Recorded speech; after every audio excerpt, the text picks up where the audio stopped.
अब इसी तरह से अगर हम देखें कि जो दर्शन है, दर्शन अ, अ, और साहित्य का जो संबंध है, वो इन 3 आधारों के अलावा भी है। जैसे कि मैंने आपको पहले भी कहा है कि दार्शनिक मीमांसा भी वाक्पटुता की कला है, जिसे रिटॉरिक भी कहा जाता है। तो कहने का मतलब ये है कि दार्शनिक को अगर आप दार्शनिक अपनी बात को रखना चाहते हैं तो उन्हें वाक्पटुता, जिसको कि रिटॉरिक कहा जाता है, उसकी कला में निपुण होना बहुत ज़रूरी है। और इस निपुणता की जो आप कह सकते हैं कि जो इंडिकेशन है, जो इसका जो संकेत है,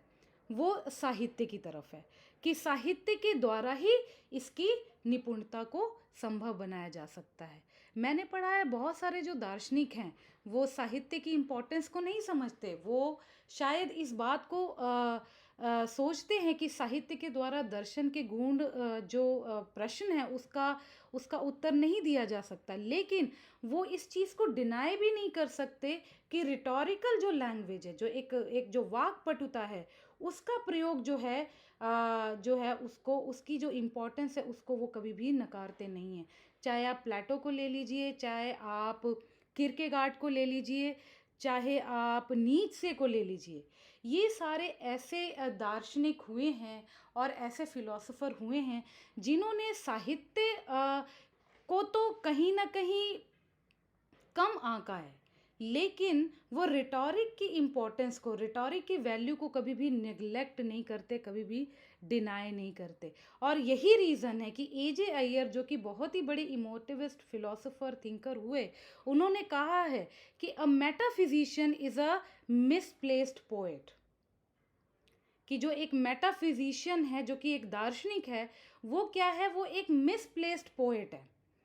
कि पोएट्री के माध्यम से ही वो अपनी बात को कह रहा है, लेकिन वो पोएट्री के नाम को और उसके तमगे को अपने साथ लगाना नहीं चाहता। तो इस तरह से जो है दर्शन और साहित्य का जो संबंध है, वो बहुत ही गहरा संबंध है। इसके अलावा बहुत सारे दार्शनिक संप्रदाय और ट्रेडिशन ऐसे हुए हैं जिन्होंने साहित्य की इम्पोर्टेंस को नकारा है, जैसे कि analytical school of thought philosophy में है, जो कि इस चीज़ को बिल्कुल नकारते हैं, लेकिन वो रिटॉरिक की इम्पोर्टेंस को समझते हैं। और जैसा कि आप जानते हैं कि रिटॉरिक जो है, एरिस्टोटल जो कि स्टूडेंट हुए हैं प्लेटो के, उन्होंने ना केवल प्लेटो को इस बात पे क्रिटिसाइज़ किया कि उन्होंने साहित्य की जो एक इम्पोर्टेंस है उसको एक्सेप्ट नहीं किया है, बट साथ में उन्होंने इस जो एक रिटॉरिक है, उसके ऊपर पूरी की पूरी मीमांसा प्रस्तुत की है और उसके ऊपर कई किताबों की और ग्रंथों की रचना भी की,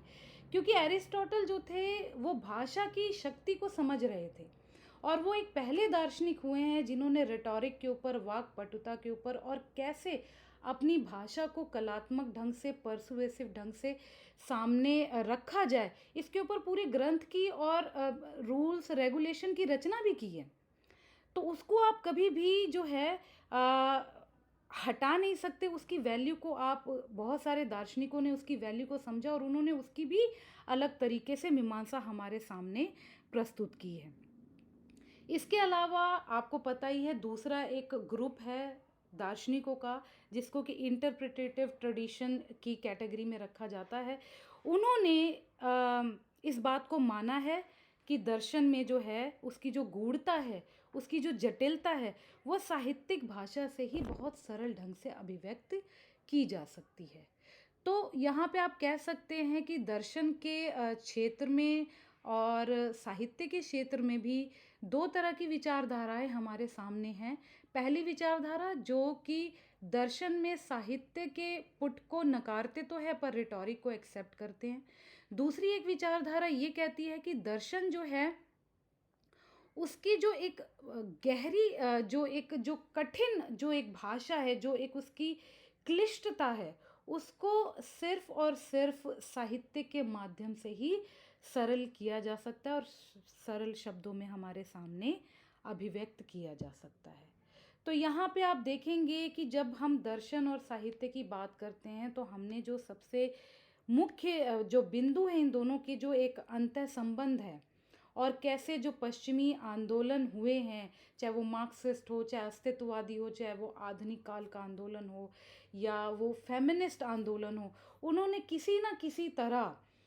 आ, इन दोनों के संबंध को इम्पोर्टेंस दी है, चाहे उन्होंने उसको माना है चाहे नहीं माना है, लेकिन उन्होंने इसकी इम्पोर्टेंस को, इसके महत्व को नकारा भी नहीं है। अब यहाँ पे हमें कुछ बिंदुओं पे मैं चर्चा करूँगी जहाँ पे हमें खुद भी इस चीज़ की आप कह सकते हैं कि फीलिंग होती है, इस चीज़ को हम महसूस करते हैं कि दर्शन और साहित्य जो है आपस में कनेक्टेड हैं, वो आपस में जुड़े हुए हैं। जैसे कि दर्शन का जो मुख्य लक्ष्य माना जाता है वो ये है कि दर्शन यूनिवर्सल डेफिनेशन की बात करता है। वो किसी ऐसी इंटरप्रिटेशन की बात करता है जिसको यूनिवर्सलाइज किया जाए, जिसको कि ऑब्जेक्टिफाई किया जाए, जिसको एप्लीकेबल, जो स्पेस और टाइम से बिल्कुल अलग है, जो स्पेस और टाइम से बिल्कुल बियॉन्ड है, जिसको आप कह सकते हैं कि वो उससे बिल्कुल ट्रांसेंड कर चुका है, वो उससे आगे जा चुका है। लेकिन जो आयरनी है वो ये है कि इस इस पूरे जो प्रोसेस है उसमें कभी भी अगर आप देखें तो जो दर्शन की जो एक यूनिवर्सल और सामान्य डेफिनेशन है वो पाना बहुत ही कठिन कार्य है, क्योंकि कहा जाता है कि दर्शन को सिर्फ एक लैंग्वेज में और एक डेफिनेशन के द्वारा या साहित्य को सिर्फ एक परिभाषा के द्वारा कभी भी परिभाषित नहीं किया जा सकता। और अगर वो परिभाषित नहीं किया जा सकता तो आप कह सकते हैं कि वो एक व्यक्तिगत अनुभूति है, एक व्यक्तिगत जो है वो अनुभव की एक जो है व्यक्तिगत अनुभव को शेयर करने का माध्यम है।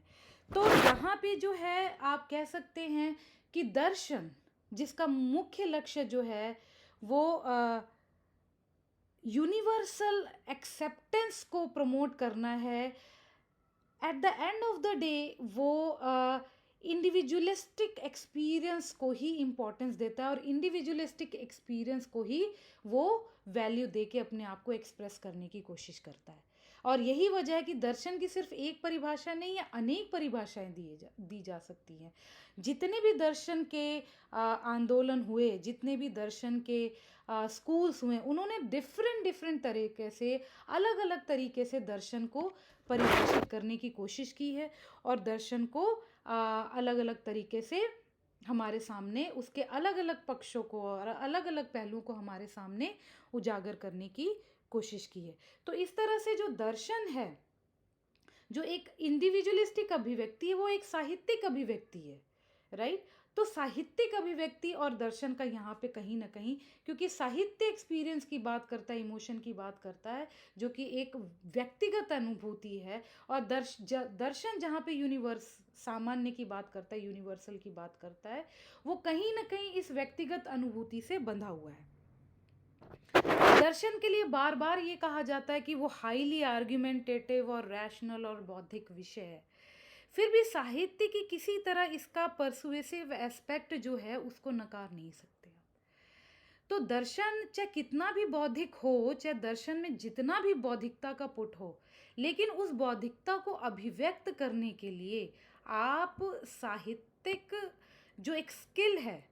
जो एक साहित्यिक जो एक परसुएसिव उसका जो एस्पेक्ट है उसको नकार नहीं सकते। अगर कोई दर्शन इतना जटिल है और इतना क्लिष्ट है समझने में कि वो आम भाषा और आम लोगों को समझ ही नहीं आ रहा है, तो उसको समझाने के लिए साहित्य की जो एक परसुएसिव जो एक स्किल है, जो एक भाषा की जो एक अप्रोच है, जिसके द्वारा आप दूसरों को प्रभावित कर सकते हैं, वो जो प्रभावित करने की जो एक कला है, वो आपको साहित्य से ही आती है। तो चाहे आप दर्शन के ग्रंथों की रचना कर रहे हैं या लेखों की रचना कर रहे हैं, आपको कहीं ना कहीं उस साहित्यिक जो उसका जो पुट है, जो साहित्यिक जो उसका जो एस्पेक्ट है, जो एक परस्यू करने को, दूसरों को मनाने की जो उसकी जो कला है वो आपको साहित्य से ही लेनी पड़ेगी, और यहीं पे ये जो दोनों हैं आपस में कनेक्ट होते हैं। तीसरा जो एक आप कह सकते हैं दोनों का मिलन बिंदु है, वो मिलन बिंदु इस बात से भी जाहिर होता है कि दर्शन जो है वो एक बहुत ही रीसेंट नाम है, एक बहुत ही रीसेंट एकेडमिक डिसिप्लिन है। पहले जैसे मैंने आपको बोला कि प्री सोक्रेटिस टाइम में जब आप दर्शन की बात करते हैं तो दर्शन नाम की कोई चीज़ नहीं थी, ये तो बहुत बाद में आफ्टर प्लेटो, आफ्टर एरिस्टोटल हमें ये सारी क्लासिफिकेशन मिलती हैं। तो दर्शन शब्द और फिलॉसफी जो शब्द है वो बहुत ही समसामयिक एक इंटरप्रिटेशन है। पर उससे पहले बहुत सारे ऐसे दार्शनिक हुए जिसमें मैंने आपको नाम दिया था, परमनाइडीज हुए, हेराक्लाइटस हुए, और आगे चल के आप कह सकते हैं कि डेकार्ड और लॉक, ह्यूम, मिल, जेएस मिल की मैं बात कर रही हूँ, कबीर, ये जितने भी आप कह सकते हैं कि जो दार्शनिक हैं उन्होंने किसी दार्शनिक के लिए किसी ग्रंथ की रचना नहीं की, जबकि वो एक आम आदमी के लिए ग्रंथों की रचना कर रहे थे। उनका जो मेन लक्ष्य था, चाहे वो डेकार्ड की बात हो, चाहे वो लॉक की बात हो, तो वो कभी भी उनका इंटेंशन ये नहीं था कि किसी एक बहुत ही फिलोसोफर के लिए रचना करनी है। वो उनकी लेखनी जो थी वो एक आम इंसान को ये बताने का प्रयास था कि कैसे जो जो हमारा जो जगत है उसमें जो साहित्य है उसके पीछे की जो गूढ़ता है, उस गूढ़ता को हम कैसे समझ सकते हैं। तो वो एक आम आदमी के बारे में लिख रहे थे, तो जो आम आदमी है उसको दार्शनिक ना कह के हम साहित्यकार कहें तो उसमें कभी भी कोई गलती नहीं हो सकती, क्योंकि उनका मेन लक्ष्य जो था वो उन तक पहुंचना था। अगर आप इसके अलावा कुछ ऐसे दार्शनिक जरूर हुए हैं मैं मानूंगी, और कुछ ऐसे साहित्यकार भी हुए हैं मैं मानूंगी, जैसे कांट हो गए, हेगल हो गए, इनको अगर छोड़ दिया जाए, क्योंकि ये मुख्य रूप से दर्शन की ही बात करते हैं, और दार्शनिक यू कैन से फिलॉसफी की ही और दार्शनिक प्रश्नों की दार्शनिक तरीके से ही एक रैशनल वे में ही उसका आंसर देने की कोशिश करते हैं। इनके अलावा जितने भी मैक्सिमम, ज़्यादातर जितने भी फिलोसोफर हुए, जितने भी आपके दार्शनिक हुए हैं, उन्होंने अपने जो लेख लिखे हैं उसमें जो रेटोरिक का इस्तेमाल किया, उन रेटोरिक के इस्तेमाल से और उन रेटोरिक के प्रयोग से उन्होंने आम जनता तक पहुंचने का प्रयास किया। जैसे कि पोएटिक जो एक कविता है, कविता के माध्यम से और अपनी बात कहने का प्रयास किया, जिसमें नीत्शे का नाम आता है, और जिसमें आगे चल के आप कह सकते हैं कि सिमोन दी बोवा का नाम आता है, डेकार्ट का नाम आता है। तो ये जो सारे दार्शनिक थे ये कुछ ऐसा लिखने की कोशिश कर रहे थे, और उनका जो माध्यम था वो एक साहित्यिक माध्यम था। जाने अनजाने में इन्होंने, हो सकता है कि इन्होंने इंटेंशनली ये काम ना किया हो, लेकिन वो ये समझ रहे थे कि हम सिर्फ एक तबके के लिए कुछ नहीं लिख रहे हैं, हम पूरी की पूरी मेजॉरिटी के लिए लिख रहे हैं, हम समाज के लिए लिख रहे हैं। आप अगर डेकार्ट की बात करें, आप सिमोन दी बोवा की बात करें, तो सिमोन जो थी उसने अपने लेखों को लिखते टाइम जो है उसने आत्मकथाओं का प्रयोग किया है, उसने नॉवेल्स का प्रयोग किया है। डेकार्ट ने अपने यात्रा वृत्तांत दिए हैं बहुत सारे। तो यात्रा वृत्तांत की अगर बात करें, या हम लेखों की बात करें, उपन्यासों की बात करें, आत्मकथाओं की बात करें, इसमें प्लेटो का भी नाम आता है कि प्लेटो ने भी बहुत सारी उसकी रचनाएं जो हैं वो दार्शनिक रचनाएं ना लगकर साहित्यिक रचनाएं दिखाई देती हैं और दिखाई पड़ती हैं। जब आप उनको पढ़ें तो आपको लगेगा कि आप उपन्यास पढ़ रहे हैं।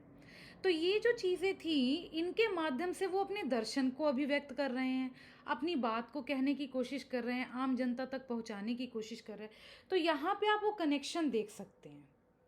और ये जो कनेक्शन है ये बहुत ही गहरा कनेक्शन इनके इनके लेखों में, इनकी आत्मकथाओं में, यात्रा वृतांतों में और इनके डायलॉग्स में हमें मिलता है। उसी प्रकार से आप देख सकते हैं कि कविताओं और दर्शन भी एक दूसरे से हटकर नहीं हैं।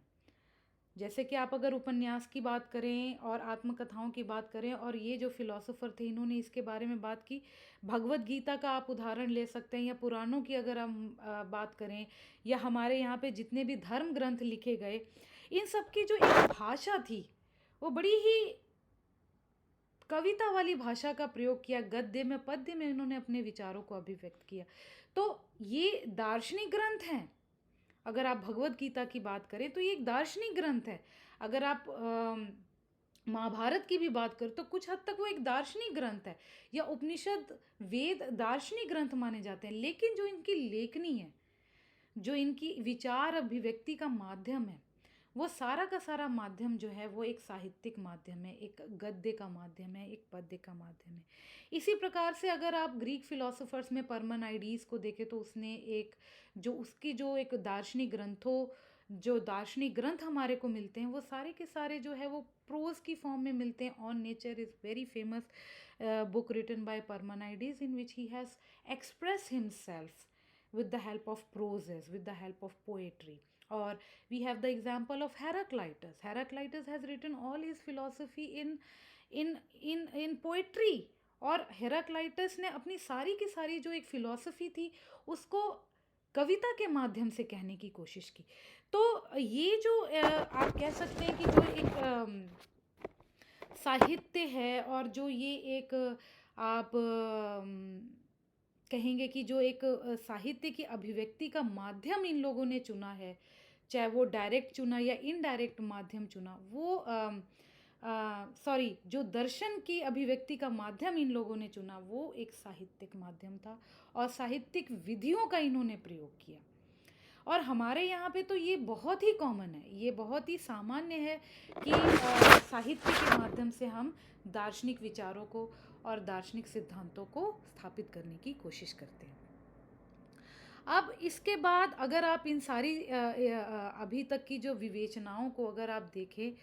तो हम इस चीज़ को बहुत अच्छे से शायद समझ चुके हैं कि दर्शन और साहित्य का बहुत गहरा संबंध है, और दर्शन और साहित्य एक दूसरे के बिना नहीं रह सकते। हालांकि दर्शन बहुत आप कह सकते कि बहुत गहराई से एक दूसरे के साथ जुड़े हुए हैं। अब यहाँ पे एक प्रश्न ये आता है कि दर्शन हालांकि वो साहित्य की मेथड को लेता है, लिटरेचर की स्किल्स को लेता है, लेकिन दर्शन की अपनी एक धुरी है, दर्शन की अपनी एक आइडेंटिटी है। तो क्या साहित्य की भी अपनी कोई आइडेंटिटी है, या उसकी कोई अपनी एक इंडिविजुअलिटी और व्यक्तित्व नहीं है? इसको हमें समझना बहुत जरूरी कि क्या साहित्य का अपना एक महत्व है कि नहीं है, कि वो हमेशा दर्शन पे ही आधारित है। ये एक दूसरा बहुत इम्पॉर्टेंट प्रश्न हमारे सामने खड़ा होता है। तो हम इस बात को नकार नहीं सकते कि साहित्य जो है, जो उसकी साहित्य की एक जो अंतर्दृष्टि है, जो उसकी जो उसकी जो एक इम्पोर्टेंस है, उसकी जो अपनी एक कला है, उसको हम दर्शन की आहुति नहीं चढ़ा सकते कि भाई साहित्य सिर्फ और सिर्फ दर्शन को ही अभिव्यक्त करने का माध्यम है और बौद्धिक विलास का एक टूल है, एक मशीन है और एक साधन है। ऐसा नहीं है।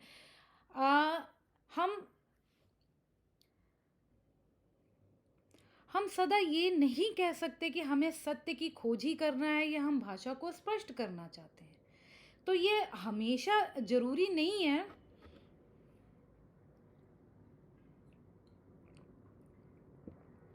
कि हमारे सामने क्लियर और डिस्टिंक्ट भाषा हो, या हम हमेशा सत्य अन्वेषी बन के सत्य की खोज ही करना चाहते हैं। ये जरूरी नहीं है। हम इसके विपरीत साहित्य की जब बात करते तो साहित्य की बातों में हम इनडायरेक्ट और अस्पष्ट रूप से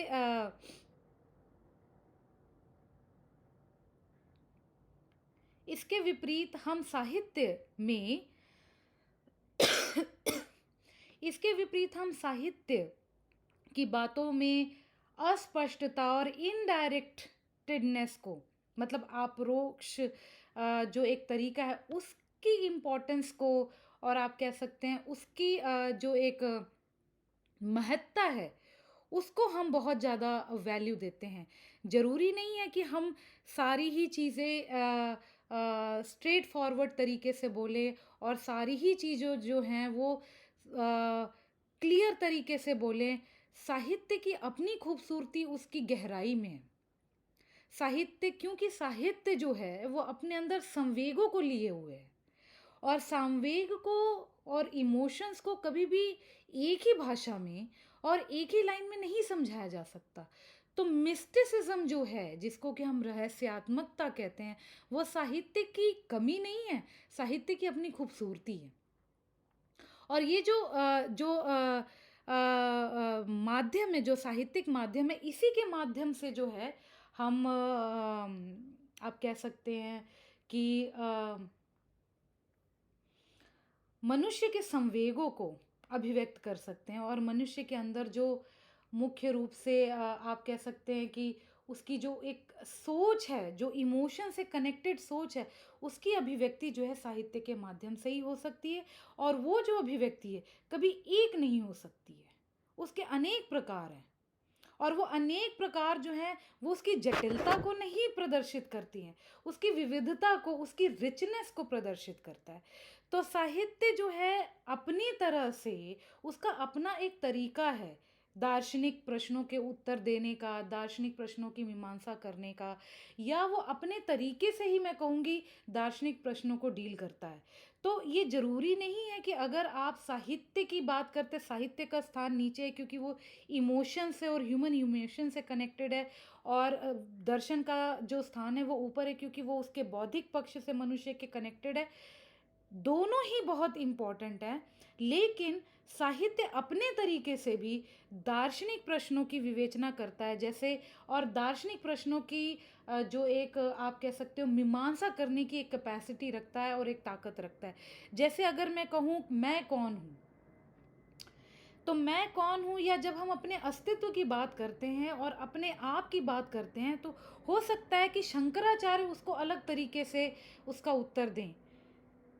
और विवेकानंद उसका अलग तरीके से उत्तर दे। वल्लभाचार्य के पास एक अपना तरीका है, माधवाचार्य के पास एक अपना तरीका है। आप चैतन्य महाप्रभु को अपने तरीके से इसका उत्तर देते हुए देखेंगे। मीरा अपने तरीके से उसका उत्तर दे रही है।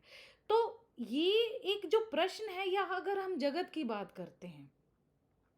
तो जगत की जो गूढ़ता है उसको कालिदास अपने तरीके से डिफाइन कर रहे हैं, कबीर अपने तरीके से डिफाइन कर रहे हैं, जिसमें वो प्रेमी प्रेमिका का उदाहरण ले रहे हैं, पति पत्नी का उदाहरण ले रहे हैं। तो ये कहना कि इन सारे जो एक जटिल प्रश्न हैं जो कि दर्शन के ही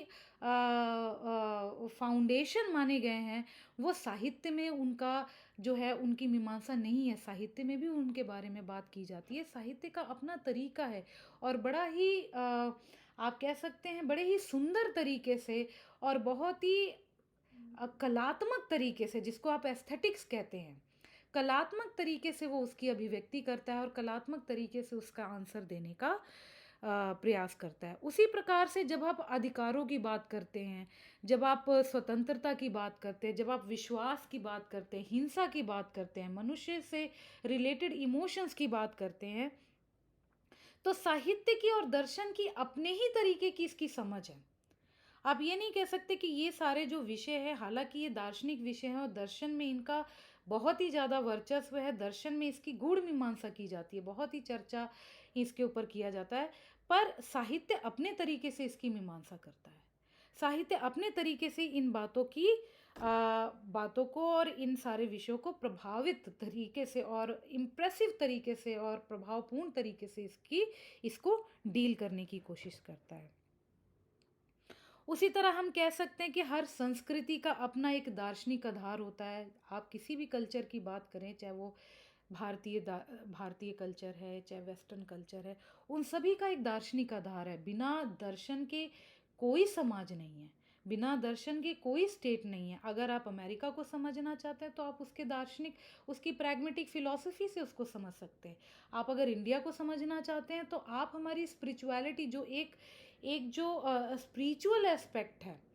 हमारे स्टेट का, आप उसको समझिए। जो स्पिरिचुअलिटी है वो हमारे हमारे देश का एक मुख्य दर्शन है। तो कहते हैं कि कोई भी जो कल्चर है उसका एक दार्शनिक आधार है, लेकिन दार्शनिक आधार का दार्शनिक की तरह नहीं बल्कि एक लेखक की तरह समझने की ज़रूरत होती है और लेखक की तरह ही समझा जाता है। तो इस दार्शनिक आधार को समझने के लिए हमें एक साहित्यिक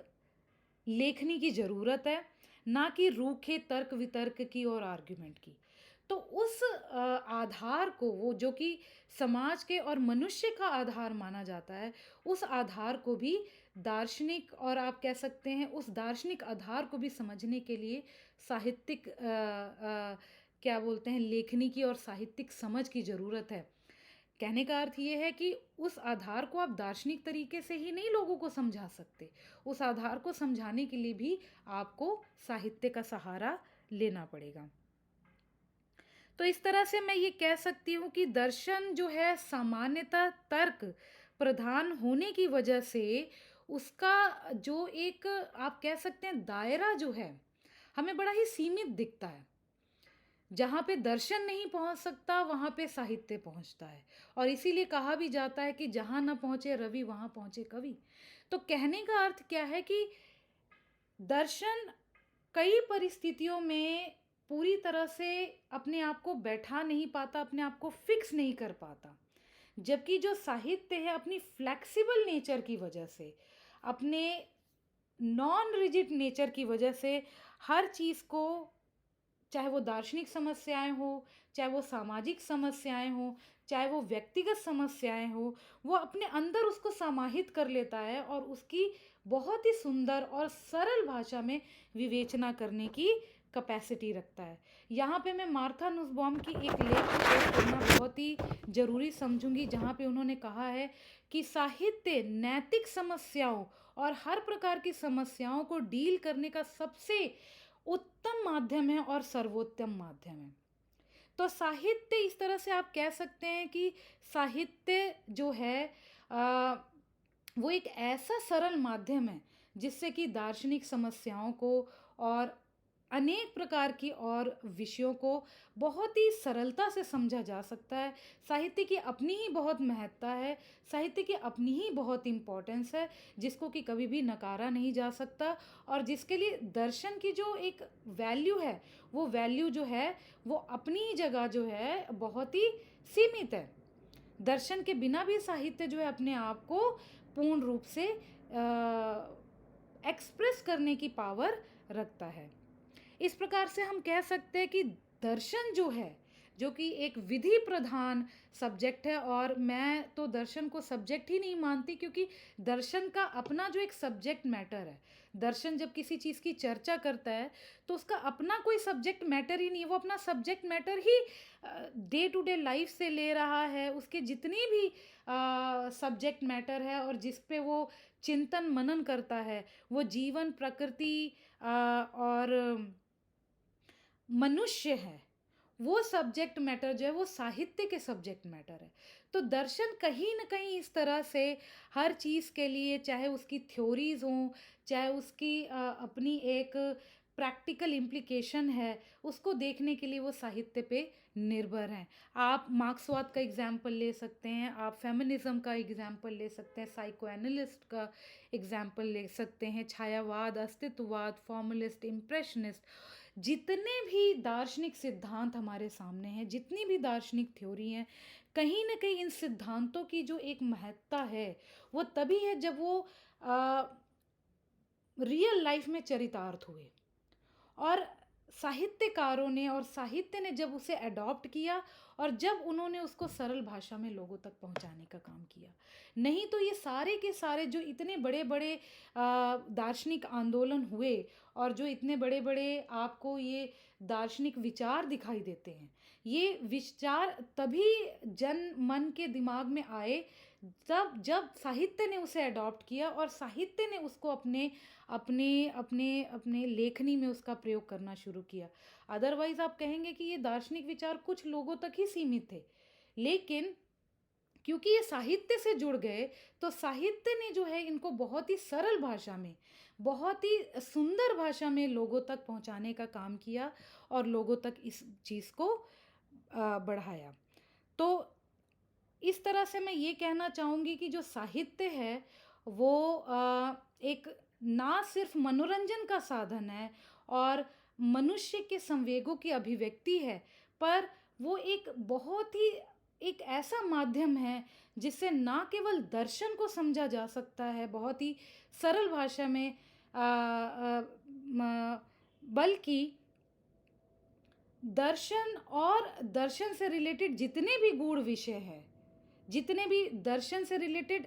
जो डिफरेंट डिफरेंट जो एस्पेक्ट हैं नॉलेज के, उनको भी बहुत आसानी से समझा जा सकता है। इस प्रकार हम कह सकते हैं कि साहित्य उस तरह से एकेडमिक इन्वेस्टिगेशन नहीं करता है जिस तरह से दर्शन करता है। हमें ये बात माननी पड़ेगी कि दर्शन का जो एक इन्वेस्टिगेशन करने का और एनालिसिस करने का तरीका अलग है, साहित्य का एनालिसिस करने का तरीका अलग है, लेकिन इसका अर्थ ये नहीं है कि दोनों एक दूसरे से पूर्ण रूप से भिन्न हैं और दोनों का एक दूसरे से रिलेशन नहीं है। दोनों एक दूसरे से जुड़े हुए हैं और दोनों की ही अपनी अपनी जगह एक महत्ता है और एक इम्पोर्टेंस है, और ये जो इम्पोर्टेंस है ये बहुत ही इम्पॉर्टेंट रोल प्ले करती है मानव जीवन का एक सुंदर आप कह सकते हो और सुगम मानव जीवन के लिए मार्ग प्रशस्त करने के लिए। इन्हीं विचारों के साथ मैं आपका धन्यवाद कहना चाहूँगी और मैं उम्मीद करती हूँ और आशा करती हूँ कि जो ने अपने इस लेक्चर में प्रस्तुत किया उससे आपको कुछ नया सीखने को मिला और नया जानने को मिला। तो इसी के साथ आप सभी का धन्यवाद।